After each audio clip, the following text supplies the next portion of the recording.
నమస్కారం. ఇది సంగతికి స్వాగతం. 7 దశాబ్దాల స్వతంత్ర భారతం.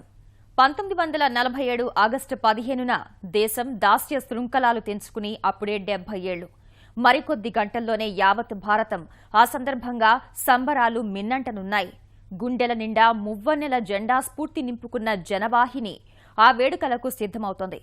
స్వాతంత్ర్యం సాధించి పెట్టిన త్యాగమూర్తులు అందించిన మహోజ్వల వారసత్వాన్ని గౌరవించుకుందామంటూ కేంద్ర ప్రభుత్వము అందుకు ఘనమైన ఏర్పాట్లు చేస్తోంది. ఈ జాతీయ వేడుకల్లో ఉత్సాహంగా పాల్గొని దేశభక్తిని చాటుదామని పిలుపునిస్తోంది. చైతన్యవంతమైన యువ భారత సమైక్య స్ఫూర్తిని ప్రతిబింబించే దేశ బహుళత్వాన్ని దశ దిశలా చాటుదామని విజ్ఞప్తి చేస్తోంది. నేటి తరానికి నాటి పోరాట స్ఫూర్తిని పరిచయం చేయడం, జాతీయతా భావనకు పునరంకితం చేయడమే లక్ష్యంగా ఆజాదీ 70 పేరుతో విస్తృత కార్యక్రమాలు నిర్వహించబోతున్నారు. ఇన్నేళ్ల స్వతంత్ర భారతంలో ప్రపంచాన్ని అబ్బురపరుస్తున్న సుస్థిర ప్రజాస్వామ్య వ్యవస్థ పరిణామక్రమం.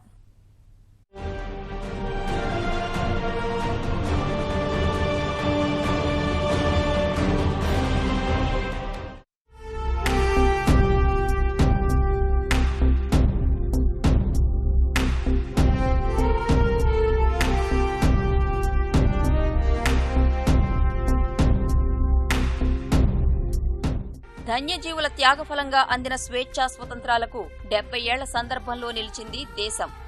ఈ సందర్భంగా చాలా మందిని అబ్బురపరుస్తున్న విషయం ఇన్నేళ్ల భారత సుస్థిర ప్రజాస్వామ్య ప్రస్థానం. మనతో పాటే అటు ఇటుగా స్వతంత్రం పొందినా మనలాంటి పరిస్థితులే ఉన్న ఏ దేశాన్ని తీసుకున్నా ఇందుకు విభిన్నమైన పరిస్థితులు. 2 భాషలుంటే శ్రీలంకలో 30 ఏళ్ల పాటు అక్కడ మారణహోమం జరిగింది. బెల్జియం గోచిపాతంత దేశం, చిన్న దేశం. ఫ్రెంచ్ మాట్లాడేవాళ్ళు, డచ్ మాట్లాడేవాళ్ళు ఇద్దరికి పడక ఇవాళ కూడా ఎన్నికలు జరిగితే ప్రభుత్వం ఏర్పడడానికి 2 ఏళ్లు పడుతుంది. కెనడా లాంటి దేశంలో కూడా మీకు ఫ్రెంచ్ మాట్లాడేవాళ్ళు క్విబెక్ ప్రావిన్స్లో ఉంటే అడపదడప ఎర్ఫ్రన్లో జరుగుతూ ఉంటుంది. ఆ దేశం కలిసి ఉండాలి అని చెప్పని.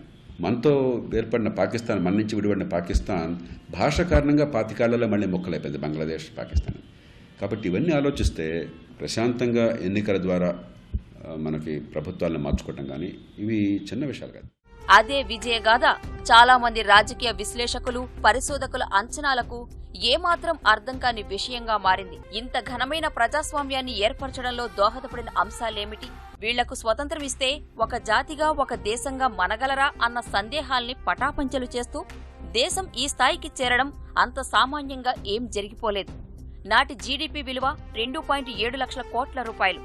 దేశ సగటు అక్షరాస్యత కేవలం 12%. వార్షిక తలసరి ఆదాయం $249.60 మాత్రమే. ఎటు చూసినా కటిక పేదరికం, ఆకలిదప్పులు తీర్చడానికే వీలుకాని పరిస్థితులు. ఎటు చూసినా సమస్యలే తప్ప అవకాశాలు కానరాని అగమ్య గోచరం. అసలు అలాంటి పరిస్థితుల్లో నాటి నాయకత్వం ప్రజాస్వామ్యం వైపు మొగ్గు చూపడమే పెద్ద సాహసం. మీకు పోరాటం, స్వాతంత్ర పోరాటమే ఎవరో ఒకరు చేసి ఏదో ఒక వర్గం స్వాతంత్రం సాధించాలని కాకుండా, అది భగత్ సింగే కావచ్చు, అది సుభాష్ చంద్రబోసే కావచ్చు, అది ఆదివాసీల పోరాటాలే కావచ్చు, అది అంబేద్కర్ నాయకత్వంలో అడిగిన ప్రధానమైన ప్రశ్నలే కావచ్చు, లేదా గాంధీ గారి నాయకత్వం కావచ్చు. ఇన్ని భిన్న పాయల్లో స్వాతంత్రోద్యమం జరిగిన తర్వాత మేమొక్కరమే స్వాతంత్రం తెచ్చాము అనే నియంతృత్వంగా పరిపాలించేటువంటి సౌలభ్యం కానీ అవకాశం కానీ కాంగ్రెస్ పార్టీకి లేకుండా పోయింది. మరే దేశంలో ఈ సాహసం చేయాలి. అక్షరాస్యత దాదాపు శూన్యం, ఒక్క అంకెలోనే పరిమితమైంది. ఇవాళ కూడా నిజమైన అక్షరాస్యత దేశంలోనే 30-35%. మనం ఏదో లెక్కలు చెప్పుకుంటున్నాం. చదవటం, రాయటం, లెక్కలు తెలియటం, కొంచెం లెక్కలు చేయగలగటం, ఇది అక్షరాస్యత అనుకుంటే ఇప్పటికి కూడా మన దేశంలో 30% మించలేదు. నిరుపేద సమాజం. ఇలాంటి పరిస్థితుల్లో వయోజనోఢ అందరికీ ఇచ్చి ఒక స్వేచ్ఛాయుత సమాజం, ఒక లిఖిత రాజ్యాంగం, ఎన్నికైన ప్రభుత్వం, జవాబుదారీతనం, ఇది అసలు ఊహించడమే అసాధారణమైనది. ఎన్నో పోరాటాల ఫలమైన స్వాతంత్ర్యం కలకాలం నిలిచేలా ఆధునిక భారత నిర్మాతలు ప్రదర్శించిన ముందు చూపు 70 ఏళ్ల ప్రస్థానంలో అడుగడుగునా కనిపిస్తుంది. అందులో ప్రధానమైనది రాజ్యాంగం. ఇవాళ ప్రజలంతా అనుభవిస్తోన్న వాక్, భావ, సభ స్వాతంత్ర్యాలు, సంఘంగా ఏర్పడే హక్కు, ఎక్కడికైనా వెళ్లే స్వాతంత్ర్యం, జీవించే హక్కు, చట్టం ముందు అంతా సమానమనే హక్కు, విద్యా ఉద్యోగాల్లో సమాన అవకాశాలు సహా అన్నింటా అదే దూరదృష్టి కనిపిస్తోంది. హక్కుల పరిరక్షణకు 32,226 అధికరణలతో వచ్చిన న్యాయ సమీక్ష రాజ్యాంగానికి హృదయం, ఆత్మగా మారింది. 17వ అధికరణం ద్వారా అంటరానితనం రద్దయింది. పీడిత తాడిత వర్గాలకు న్యాయం చేయడానికి రిజర్వేషన్లు తీసుకువచ్చారు. అలా రాజ్యాంగానికి తిరుగులేని అధికారాలు, సైనిక శక్తిని కార్యనిర్వాహక వర్గం కిందకు తీసుకుని రావడం, స్వేచ్ఛాయుత పారదర్శక ఎన్నికల విధానం వంటి ఎన్నో జాగ్రత్తలు ప్రాథమిక దశలో భారత ప్రజాస్వామ్య సౌధానికి పునాదులు వేశాయి. అదే స్థాయిలో పనిచేసిన ప్రసార మాధ్యమాలు, సంక్షోభాల నుంచి తలెత్తిన కొత్త నాయకత్వాలు ఎప్పటికప్పుడు వ్యవస్థలు గాడి తప్పకుండా కాపుకాస్తూ వచ్చాయి. ఇప్పటికీ ఎవరికి ఎన్ని అసంతృప్తులు, అనుమానాలు ఉన్నా ప్రపంచంలో ఇంతకంటే గొప్ప ప్రజాస్వామ్య దేశాన్ని చూపించమంటే ఎవరూ టక్కున సమాధానం చెప్పలేరు. ఎందుకంటే ప్రపంచం మొత్తాన్ని అంతగా అబ్బురపరుస్తూ వస్తోంది భారత ప్రజాస్వామ్య పరిణామ క్రమం. అతి తక్కువ కడు పేదరిక పరిస్థితుల నుంచి ప్రజాస్వామ్యంలో ఈ స్థాయి స్థిరత్వం, పరిణతి సాధించడం సామాన్యమైన విషయం కాదు. కేంద్ర ప్రభుత్వ లెక్కల ప్రకారం 2015-16లో భారతీయుల వార్షిక తలసరి ఆదాయం 93,293 రూపాయలు. అంతకు ముందు సంవత్సరం 86,879 రూపాయలు మాత్రమే. అయినా దేశ ప్రజాస్వామ్య రథం మాత్రం ఎలాంటి ఒడిదుడుకులు లేకుండా సాగిపోతూనే ఉండడం ప్రపంచం ఆశ్చర్యపోవడానికి అసలు కారణం. ఇదే అనుభవం ప్రజాస్వామ్యం అంటే అధిక ఆదాయ దేశాలకే అన్న సంప్రదాయ సిద్ధాంతాల్ని పునర్నిర్వచించుకునేలా చేసింది. భిన్న పార్శ్వాలున్న సమాజంలో సోదరభావం ఉండదని, అది ప్రజాస్వామ్యానికి పనికిరాదని స్టువార్ట్ మిల్ వంటి వారి సిద్ధాంతాలు తప్పని నిరూపించింది మన ప్రజాస్వామ్యం ఒక్కటే. అలా అని ఈ 70 ఏళ్ల ప్రయాణం పూలబాటలా సాగిపోలేదు.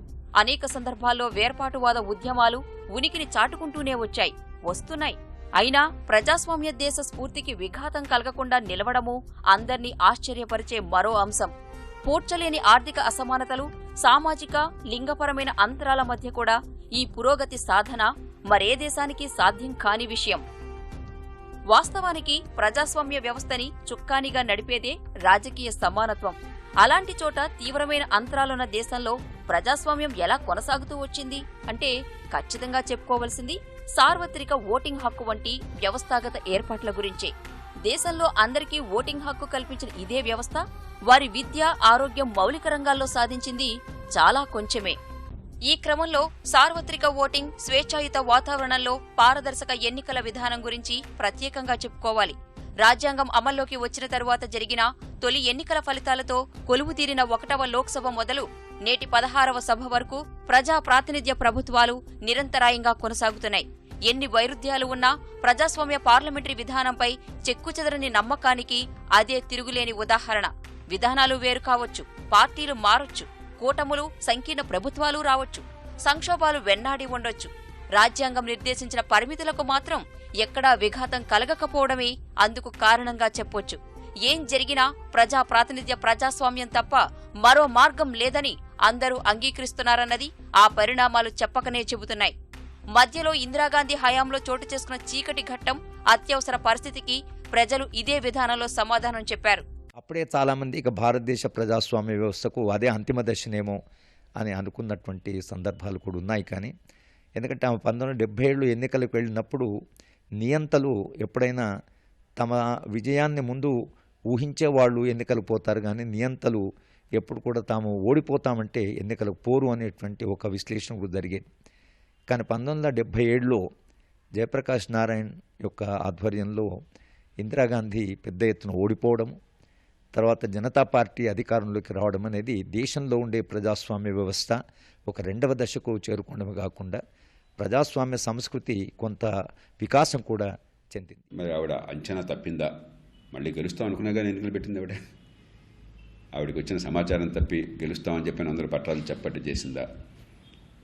లేకపోతే ప్రపంచంలో కాస్త గౌరవాన్ని పొందాలి, ఇచ్చి మనం చేసిందంత బాగోలేదు, మన కీర్తి పోతుంది, చరిత్రలో మన మచ్చ ఉంటుందని చెప్పిన భయం కలిగిందా?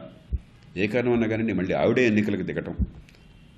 మరి ఆనాడు ప్రజలు ఏ కారణం అన్నా కానివ్వండి, పెద్ద ప్రజాస్వామ్య స్ఫూర్తితో కావచ్చు, లేకపోతే నస్బందీ చేశారని చెప్పిన కసితో కావచ్చు, ఒక ఎమోషన్తో కావచ్చు, ఏ కారణం అన్నా కానివ్వండి ప్రజలు తీవ్రంగా ఉత్తర భారతంలో తిరస్కరించడం ఈ దేశ ప్రజాస్వామ్య చరిత్రలో ఒక కీలకమైన ఘట్టం. అదృష్టం కొద్దీ ఆ తర్వాత ఈ దేశంలో మళ్ళీ అలా నియంతృత్వాన్ని తీసుకొచ్చే ప్రయత్నాన్ని ఇంకెవరూ చేసేలేదు. 1952లో జరిగిన మొదటి ఎన్నికలతో పోల్చితే 16వ లోక్సభ నాటికి ప్రజల విచక్షణ, ఆలోచన, అంచనా వేసే పరిధి గణనీయంగా పెరిగాయి. ఎవరికి వారే అన్నట్లు ఆలోచించినట్లు కనిపించినా అంతిమంగా విస్తృత ప్రయోజనాలే లక్ష్యంగా ఓట్లేయడం అలవాటుగా మారింది. అదే విషయం అర్థం చేసుకున్న రాజకీయ పక్షాలు మిగిలిన అజెండాలు పక్కన పెట్టి అభివృద్ధి, సుపరిపాలన నినాదాలు తీసుకోవడం ప్రారంభించాయి. అలా కాని పార్టీల్ని ప్రజలే పక్కన పెడుతూ వచ్చారు. జరిగిన ప్రతి ఎన్నికల్లో బయటపడిన వ్యవస్థల్లో లోపాలు తర్వాతి కాలానికి దిద్దుబాట పట్టేలా సంస్కరణలకు అవకాశం కల్పించాయి. ఓటర్ల సంఖ్య కోట్లలో పెరుగుతూ వచ్చింది. 1952లో కేవలం 17.3 కోట్లుగా ఉన్న ఓటర్ల సంఖ్య ఇప్పుడు దాదాపు 80 కోట్లు దాటింది. ఎన్నికల్లో మహిళల ప్రాతినిధ్యమూ గణనీయంగా పెరిగింది. ఓటు వేసిన వారిలో 1950లో 30 నుండి 40% మధ్యనే ఉన్న మహిళల సంఖ్య 1990ల నాటికి 60% దాటింది. స్థానిక సంస్థల్లో 33% రిజర్వేషన్లు కల్పించిన 73-74 రాజ్యాంగ సవరణలతో నాయకత్వ పరంగానూ వారికి అవకాశం చిక్కింది. చట్టసభల్లో రిజర్వేషన్లకు ఉద్దేశించిన మహిళా రిజర్వేషన్ల బిల్లు మాత్రం ఇంకా పార్లమెంటు గడప దాటలేదు. బలహీన వర్గాల ప్రాతినిధ్యం కోసం నిర్దేశించిన రిజర్వ్డ్ నియోజకవర్గాలతో దళితులు, బహుజనులకు భరోసా లభించింది. వారి గళం వినిపించే అవకాశం దక్కింది. 543 స్థానాలున్న లోక్సభనే తీసుకుంటే 423 స్థానాలు జనరల్ కేటగిరీకి పోను, 79 స్థానాలు దళితులకు, 41 స్థానాలు గిరిజనులకు కేటాయించారు. సరిపడినంత బలం లేని వర్గాల నుంచి ప్రాతినిధ్యం కోసం నిర్దేశించిన నామినేషన్ విధానం ద్వారా ఇప్పటి వరకు ప్రతి ఎన్నిక తరువాత ఆంగ్లో ఇండియన్లు రాష్ట్రపతి ద్వారా లోక్సభకు నామినేట్ అవుతూనే ఉన్నారు. అదే సమయంలో బ్యాలెట్ పేపర్ స్థానంలో వచ్చిన ఈవీఎంలు ఎన్నికల నిర్వహణను సులభతరం చేయడం సహా సంస్కరణలను కొత్త ఎత్తులకు తీసుకుని వెళ్లాయి. వ్యయం, సమయం కూడా ఆదా చేస్తున్నాయి. దాదాపు 800కు పైగా గుర్తింపు పొందిన రాజకీయ పార్టీలు, అదే సంఖ్యలో చిన్న చిన్న పార్టీలు ఈ ఎన్నికల ప్రక్రియలో పాలుపంచుకుంటున్నాయి. సంకీర్ణ శకంతో ప్రాంతీయ పార్టీలు జాతీయ స్థాయిలో తమ ఉనికిని చాటుకుంటున్నాయి. విధాన నిర్ణయాలను ప్రభావితం చేస్తున్నాయి. ఈ మొత్తం పరిణామక్రమం ప్రక్రియలో రాజకీయ పక్షాల్లో అంతర్గత ప్రజాస్వామ్యం నుంచి మొదలుపెడితే ప్రలోభాల పర్వం వరకు లెక్కకు మించిన లోపాలు, తక్షణం సరిదిద్దాల్సిన అవ్యవస్థలు ఉన్నాయి. వాటిని సరిచేసుకుని ముందుకు సాగడానికి మరింత సమయం ఇస్తూ ఒక పరిణతి సాధించిన ప్రజాస్వామ్యం కూడా చెక్కు చెదరకుండా అలానే ఉంది. నిర్ణయం ఇప్పటికీ ఎప్పటికీ ప్రజల చేతుల్లోనే ఉంది. నాటికి నేటికి ఎంత తేడా! శూన్యం నుంచి సుస్థిర ప్రజాస్వామ్యాన్ని ఏర్పాటు చేసుకోవడంలోనే కాదు, ఆర్థికంగా స్వతంత్ర భారత్ స్వావలంబన సాధించిన తీరు ఎంతో ఆసక్తికరంగా సాగింది. వర్తమాన దేశాల్లో వేగంగా పురోగమిస్తున్న భారత్ ఏనాటికైనా భావి సూపర్ పవర్ కాగలదని ఎన్నో అంచనాలు తెరపైకొస్తున్నాయి. అంతర్జాతీయ విపణులన్నీ ఒడిదుడుకులు ఎదుర్కొంటున్న తరుణంలోనూ ఆర్థికంగా కనబరుస్తున్న స్థిరత్వం, వృద్ధి సూచీల పెరుగుదలే అందుకు కారణం. సంప్రదాయ భారతంలో ఈ స్థాయిలో రూపాంతరం చెందడం మాత్రం ఆషామాషీగా జరగలేదు. స్వాతంత్ర్యం అంటూ వచ్చినా పోతూ పోతూ తెల్లవాళ్లు అంటించిపోయిన దేశ విభజన కుంపట్ల నుంచి అనేకానేక సమస్యలు, శతాబ్దాల నుంచి వెన్నాడుతూ వచ్చిన కరవు కాటకాలు, ఆకలి దప్పులు, పేదరికం, వాటన్నింటి వారసత్వంగా వచ్చిన వెనుకబాటుతనంతో ఎటు చూసినా చిమ్మ చీకట్లే. అలాంటి పరిస్థితుల్లో కాంతి రేఖగా సరికొత్త వెలుగులు అందించినవి ఆర్థిక సంస్కరణలు. 90వ దశకం నుంచి అవే దేశం దశ దిశల్ని నిర్దేశించాయి.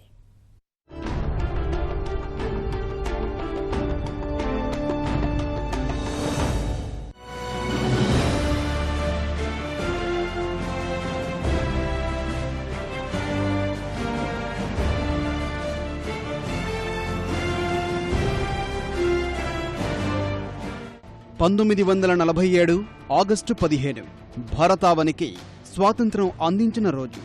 బానిస సంకెళ్లు తెగి స్వేచ్ఛా వాయువులు పీల్చిన సుదినం. రాజకీయ స్వరాజ్యమైతే సాకారమైంది. అప్పటి ప్రభుత్వాల ముందు ఆర్థిక స్వాతంత్ర్యం సవాలుగా నిలిచింది. వ్యవసాయ ప్రధాన దేశం, అందులోనూ వేగం పుంజుకోని వ్యవస్థలు ప్రగతి పయనానికి అవరోధాలుగా నిలిచాయి. 4.5 దశాబ్దాల తర్వాత భారత ఆర్థిక వ్యవస్థలో సరికొత్త శకం ఆరంభమైంది. ఆర్థిక, సామాజిక పునరుజ్జీవం దిశగా భారతావనిలో అడుగులు పడ్డాయి. 1991లో నాటి ప్రధానమంత్రి పివి నరసింహరావు ఆధ్వర్యంలో ఆ బృహత్ కార్యానికి శ్రీకారం చుట్టారు. అవమానాల పాలైన అంతర్జాతీయ వేదికల మీదే భారత ప్రతిష్టను ఇనుమడింపజేసేందుకు పివి ఆరంభించిన ఆ సంస్కరణ పథమే సుస్థిర ప్రగతికి బాటలు పరిచింది. విదేశీ ప్రత్యక్ష పెట్టుబడులను భారతదేశంలోకి ఆహ్వానించటం, విదేశాలకు సంబంధించినటువంటి అనేక వస్తువుల మీద ఉన్నటువంటి ఆంక్షలన్నీ ఎత్తివేయటం, అదే రకంగా పబ్లిక్ సెక్టార్ రంగంలో ఉండేటటువంటి అనేక ఆర్గనైజేషన్స్కి పోటీగా ప్రైవేట్ రంగంలో పోటీని పెంచడం అనేటటువంటిది ప్రముఖంగా ఈ ఆర్థిక సంస్కరణల యొక్క మూలం అని చెప్పొచ్చు. పివి సారథ్యంలో పట్టాలెక్కిన ఆర్థిక సంస్కరణల పుణ్యమా అని భారత్ నేడు 20 అత్యంత సంపన్న దేశాల్లో ఒకటిగా G20లో భాగస్వామిగా చోటు సంపాదించుకుంది. $20 కోట్ల రుణం కోసం 20 టన్నుల బంగారాన్ని యూనియన్ బ్యాంక్ ఆఫ్ స్విట్జర్లాండ్కు తాకట్టు పెట్టిన దశ దాటుకుని ప్రపంచ దేశాల నుంచి ఏటా 1000 టన్నుల స్వర్ణం సగర్వంగా కొనుగోలు చేసే స్థాయికి ఎదిగింది. ఆర్థిక సాయం కోసం ఎదురు చూసిన స్థితి నుంచి ఆఫ్రికా దేశాలకు $1000 కోట్ల, బంగ్లాదేశ్కు $200 కోట్ల సాయంతో పాటు ప్రపంచంలోని అనేక దేశాలకు ఏటా $3500 కోట్ల మేర వాణిజ్య రుణాలు మంజూరు చేయగల స్థాయికి చేరుకున్నాం. ఒకనాడు ఆహార పదార్థాల దిగుమతిదారుగా అట్టడుగున ఉన్న భారత్ ఆహార ఉత్పత్తులు ఎగుమతి చేసే దేశంగా ఖ్యాతి గడించింది. అతిపెద్ద బియ్యం ఎగుమతిదారుగా ఆవిర్భవించింది. ల్యాండ్లైన్ ఉండడమే మహాభాగ్యం అనుకునే రోజుల నుంచి 100 కోట్లకు పైగా సెల్ ఫోన్లతో నిరంతర సమాచార స్రవంతిగా ఆవిర్భవించింది. 1991లో ప్రతి 100 మందిలో 2.3 మందికి టెలిఫోన్ అందుబాటులో ఉంటే 2011 నాటికి 80 మంది ఫోన్తో అనుసంధానమయ్యారు. ఎలక్ట్రానిక్ ప్రసార మాధ్యమంగా దూరదర్శన్ తప్ప మరేదీ లేని స్థితి నుంచి దేశంలో 40 కోట్ల టీవీ సెట్లకు 900కు పైగా ఛానళ్లు ప్రసారం చేయగల స్థాయికి భారత్ చేరింది. 70 ఏళ్ల స్వాతంత్ర భారతావని ఆర్థికంగా అట్టడుగు స్థాయి నుంచి అగ్రపథం వైపు పరుగులు తీస్తోంది. 91 నుంచి లిబరలైజేషన్ వచ్చిన తర్వాత 2001 దాకా చాలా మంచి గ్రోత్ వచ్చింది. 2001-2 నుంచి ఇంకా ఆ గ్రోత్ మల్టిపుల్గా వస్తూ 2016 వచ్చేప్పటికి ఆల్మోస్ట్ 4వ పెద్ద దేశంగా, ఇంకా ముఖ్యంగా చెప్పాలంటే న్యూక్లియర్ ఎనర్జీ, న్యూక్లియర్ మనం ఏరో రంగంలో ఇస్రో సాధించింది చాలా గొప్ప స్పేస్ రంగంలో we can say 4th or 5th ర్యాంకులోకి మనం స్పేస్ రంగంలో వచ్చాం. పివి నరసింహారావు దార్శనికత్వంలో విచ్చుకున్న 25 ఏళ్ల నూతన ఆర్థిక యుగంలో భారత్ ఏటా సగటున 6.5% జీడీపీ వృద్ధి రేటుతో అప్రతిహతంగా పురోగమించింది. ఆర్థికాభివృద్ధి, ఎగుమతులు, అంతర్జాతీయ సంక్షోభాలకు ఎదురొడ్డి సమాచార సాంకేతిక పురోగతి, స్టాక్ మార్కెట్లు, టెలికమ్యూనికేషన్లు వంటి రంగాల్లో ఆకాశమే హద్దుగా భారత్ చెలరేగింది.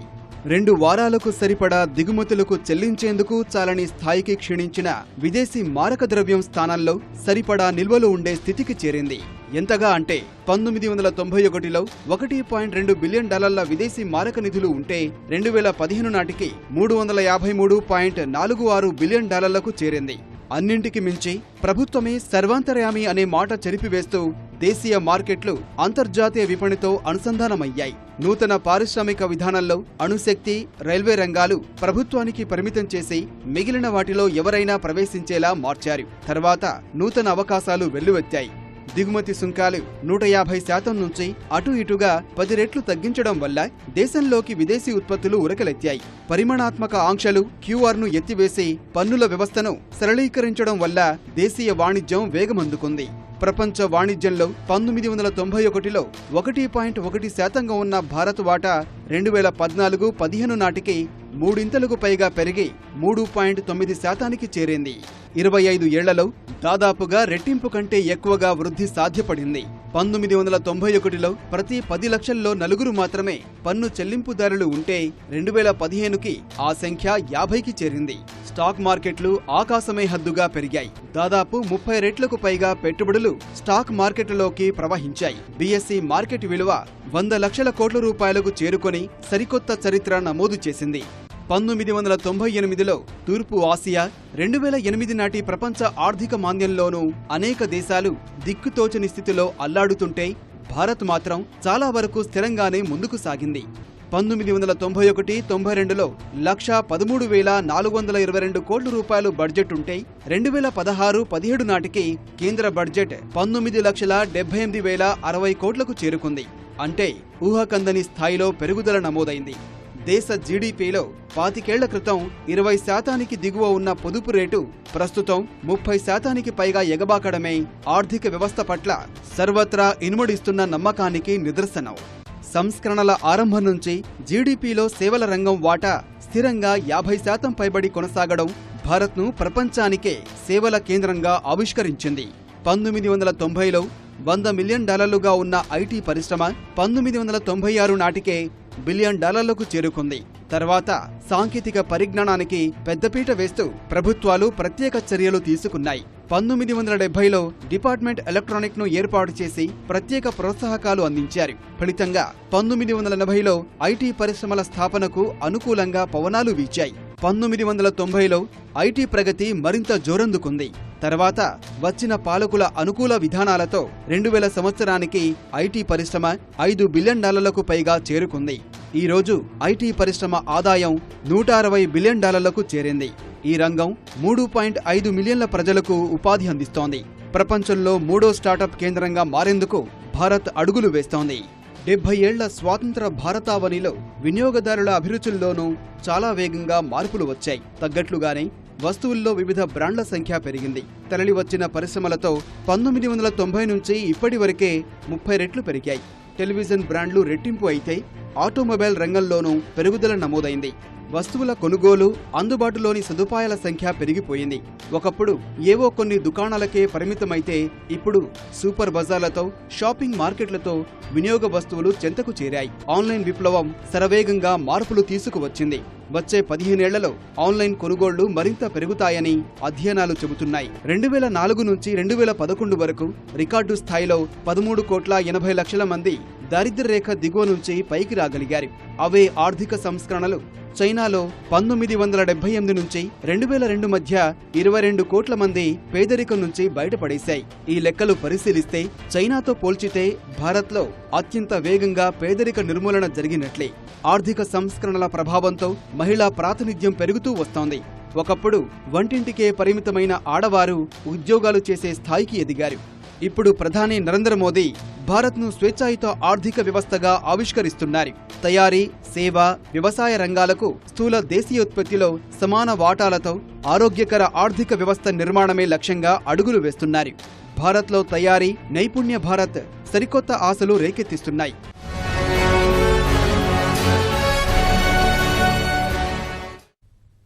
మరిన్ని విభిన్న అంశాలతో మరో ఇది సంగతిలో కలుసుకుందాం. నమస్కారం.